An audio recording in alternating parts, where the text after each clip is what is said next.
자, 여러분들, 이번 시간에는 우리가 유한집합의 원소의 개수 세는 방법에 대해서 살펴보도록 하겠습니다.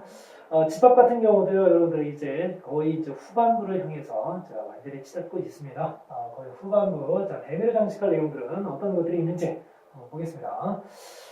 처음에 보면은요, 유한집합의 원소의 개수가 나오고요. 전체 집합 유한 그 부분 집합 A, B, C가 유한집합일 때, 두 개의 공식이, 원소의 개수를 구하는 두 개의 공식이 나와 있습니다.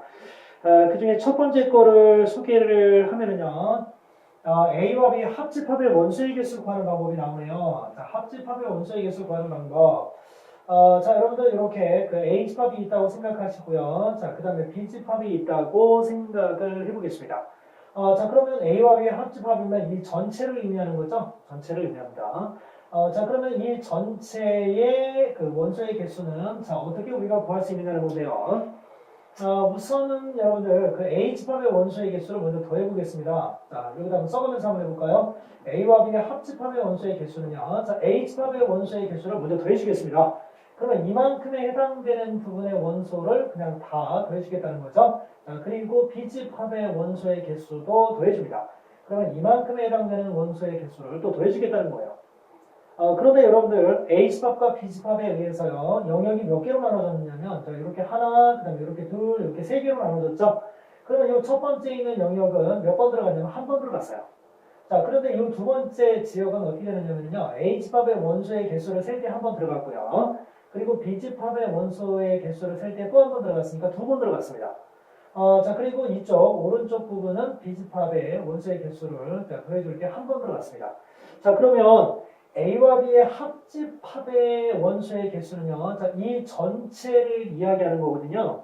그러면 여기가 두 번 들어갔다고 해서 두 번 더해주면 된다, 안 된다? 안 된다. 한 번만 더해줘야 된다. 그러니까 어떻게 해야 될까요? 그러면 이 두 번 들어간 부분, 바로 뭐라고 우리가 표현할 수 있냐면 A와 B의 교집합이라고 할 수 있는데요. 이 교집합에 해당되는 부분의 원소를 한 번 빼주셔야 된다. 이런 식으로 여러분들이 교집합의 개수를, A와 B 합집합의 원소의 개수를 구하시면 되겠습니다.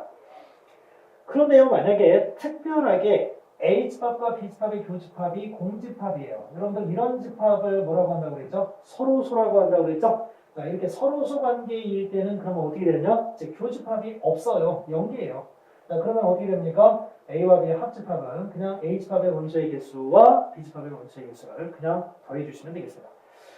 이런 식으로 여러분들이 두 집합, 그러니까 집합이 두 개일 때 합집합 구하는 방법은 이런 식으로 여러분들이 해주시면 되겠습니다.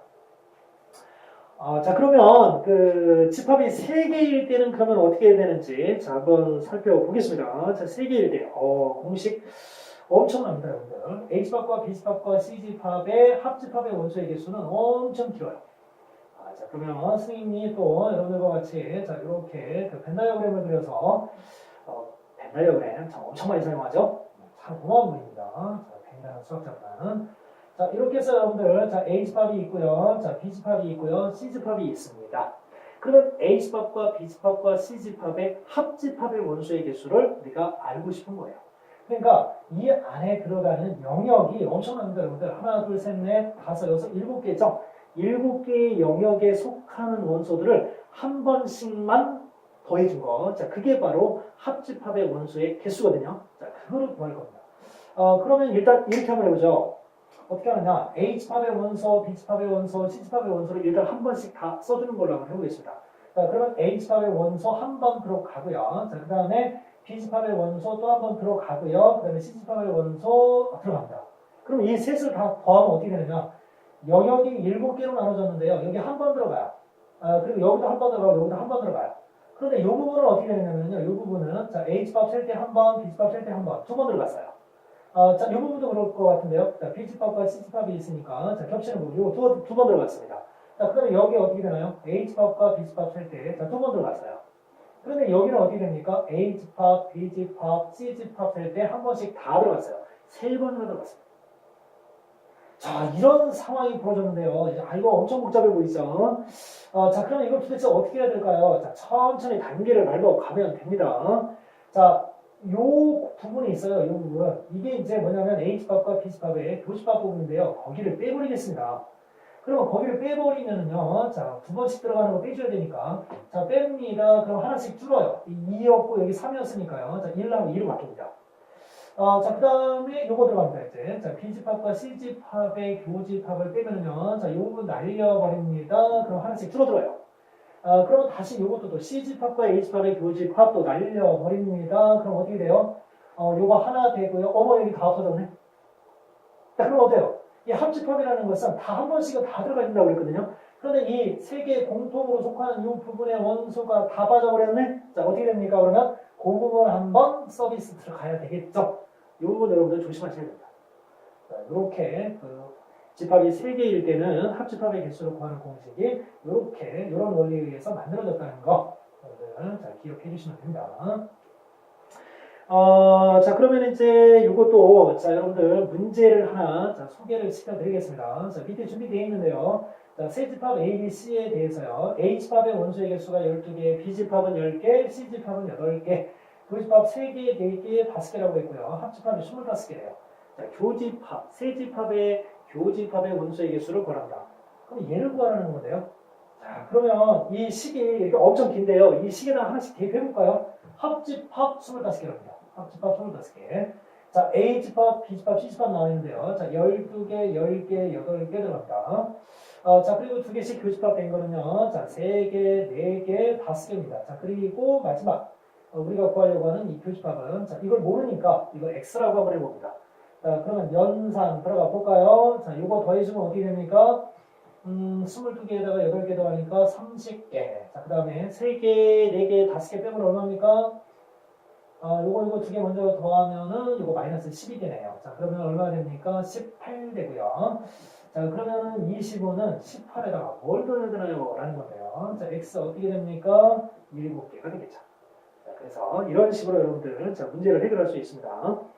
문제는 뭐 다양하게 나오겠죠. 여러분들한테 예를 알려주고 쟤를 구하라고 할 수도 있고요. 지금처럼 합집합과 이것들을 다 알려주고 끝에 있는 걸 구하라고 할 수도 있어요.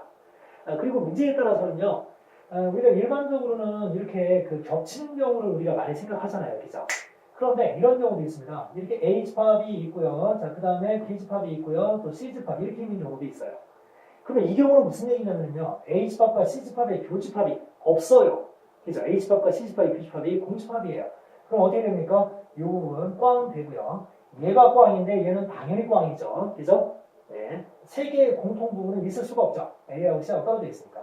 이렇게 날려버리고 나머지 공식을 가지고 여러분들이 자, 문제를 해결해 주시면 됩니다. 문제는 응용이 항상 됩니다. 근데 걱정하지 마세요. 선생님과 같이 공부한 이 개념 수학을 통해서 여러분들이 배운 그 개념을 가지고 이리저리 조합을 해보면 여러분들이 해결할 수 있는 그 방법을 찾아낼 수 있을 겁니다. 자, 그러면은 저 밑에 또 자, 하나의 내용이 더 있는데요. 자, 그 내용을 한번 살펴보겠습니다. 좀 특별한 그런 경우의 원소의 개수에 대해서 한번 좀 짚고 가려고 합니다. 자, 여집합과 차집합의 원소의 개수인데요. 자, A의 여집합의 개수는 그럼 어떻게 구하느냐? 전체 집합이 이렇게 있고요. 자, A집합이 있거든요. 또 A를 가운데다 그렸네. 자, 그러면 A집합이 이렇게 있습니다. 그러면 이 바깥쪽이 A의 여집합인데 이거 어떻게 구하면 됩니까? 전체 집합의 개수에서 A집합의 개수를 빼버리면 되겠죠? 자, 전체가 20개인데 이 A집합이 10개의 원소를 가지고 있다. 그러면은 A의 여집합의 개수는 10개겠네. 이렇게 생각할 수 있겠습니다. 자, 그리고 합집합의 여집합의 개수는 전체 집합에서 합집합을 빼면 되겠죠. 자, 보여드릴까요? A집합과 B집합입니다. A집합과 B집합의 합집합의 여집합. 그럼 이 바깥쪽이에요. 바깥쪽. 그러면 전체에서 합집합을 빼버리면 되겠죠. 이렇게. 자, 그리고요. 자, A 차집합 B에 대한 건 그러면 어떻게 해결할 수 있느냐. 이쪽에 A집합이고 B집합인데요. A 차집합 B는 여기에요. A에서 B를 빼내요. 그럼 여러분 어떻게 될까요? A집합의 원소의 개수에서요. 이 교집합의 원소의 개수를 날려버려도 되겠죠? 나는 좀 다르게 할 거야. A와 B의 합집합 개수에서요. B집합을 날려버릴 수도 있을 겁니다. 얼마든지 응용이 됩니다. 자, 그리고 이제 B가 A에 포함됐을 때, B가 A에 이렇게 쏙 들어가게 되면 어떻게 될까요? 그러면 교집합의 개수는 어떻게 됩니까? 그대로 B가 되는 거죠. 그죠? 그리고 또 A 차집합 B의 개수를 구하는 방법, 이게 특별한 이런 경우는요. 어떻게 하면 됩니까? A에만 속해 있는 부분은 바로 여기 바깥쪽 부분이거든요. 피지팝을 치면 A지팝에서 이 피지팝을 떼주면 되겠죠. 아주 독특한 그런 경우에 해당되는 공식입니다. 여러분들은 원칙에 근거한 개념을 알아주세요. 그리고 항상 여러분들이 문제를 풀 때는 거기에서 파생된 응용된 문제가 나오거든요. 자, 이런 문제는 어떻게 해결하라? 걱정하지 마세요. 왜? 펜다이어그램이 있습니다. 그려가면서 확인하시면 됩니다. 자, 여러분들 오늘 유한집합의 원수의 개수 공부하시느냐고 고생이 많았고요. 자, 다음 시간이 벌써 여러분들 집합 마지막 시간입니다. 자, 마지막 시간에는 또 어떤 내용이 준비되어 있는지 기대되시죠? 자, 다음 시간에 뵙겠습니다.